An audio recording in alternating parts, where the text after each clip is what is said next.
जी बिल्कुल, आज all world में जो है 22 अप्रैल को अर्थ डे मनाया जा रहा है। जहाँ पर अर्थ डे के हवाले से क्या क्या इक़दाम किए जाते हैं और किस किस चीज़ की हिफाजत करनी चाहिए। मेरे साथ इस वक्त रेस्क्यू 112 के जो हैं आसिम साहब मेरे साथ मौजूद हैं। उनसे जानते हैं कि अर्थ डे 22 अप्रैल को जो मनाया जाता है कितना अहम है, इस वाले से जानते हैं। जी, अर्थ डे जो है हर साल 22 अप्रैल को मनाया जाता है और इसका मकसद यह है कि लोगों में अवेयरनेस पैदा की जाए ताकि हम अपनी ज़मीन को किस तरह महफूज कर सकते हैं, आलूदगी से महफूज कर सकते हैं, किस तरह हम अपने ज़मीन के रिसोर्स को महफूज बना सकते हैं। इसके लिए जो है हम जो है पानी को साफ़ रखने का, पानी को कम इस्तेमाल करने का जो है वो अवेयरनेस दी जाती है।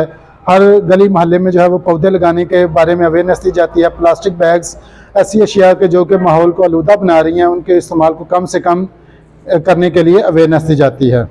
इसके लिए हम किचन गार्डनिंग के हवाले से जो है वो अवेयरनेस दी जाती है कि लोग अपने कूड़ा करकट को घरों में कूड़ा करकट जो है उसको इस्तेमाल करके घर की सतह पर खाद तैयार करें और किचन गार्डनिंग जो है करके एक घर की सतह पर सब्जियां उगा सकें और मुआशरे को महफूज कर सकें।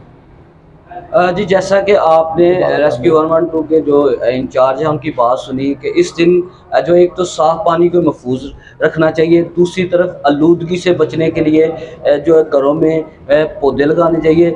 तीसरी बात यहाँ पे ये अहम बताता चलूँ कि उनका कहना ये था कि किचन गार्डनिंग के हवाले से जो है जो घर में कचरा होता है एक तो गड्ढा खोद के उसमें फेंकना चाहिए। 3 से 4 हफ्ते में जो है वो खाद कुदरती तैयार हो जाती है। और जो प्लास्टिक बैग जो होते हैं कोल्ड ड्रिंक्स वाले, उनके अंदर जो है सब्जियां लगाकर वही खाद जो है उनमें इस्तेमाल करके सेहतमंद सब्जी और आलूदगी से भी बचे और अपनी सेहत का भी ख्याल रखें। जी।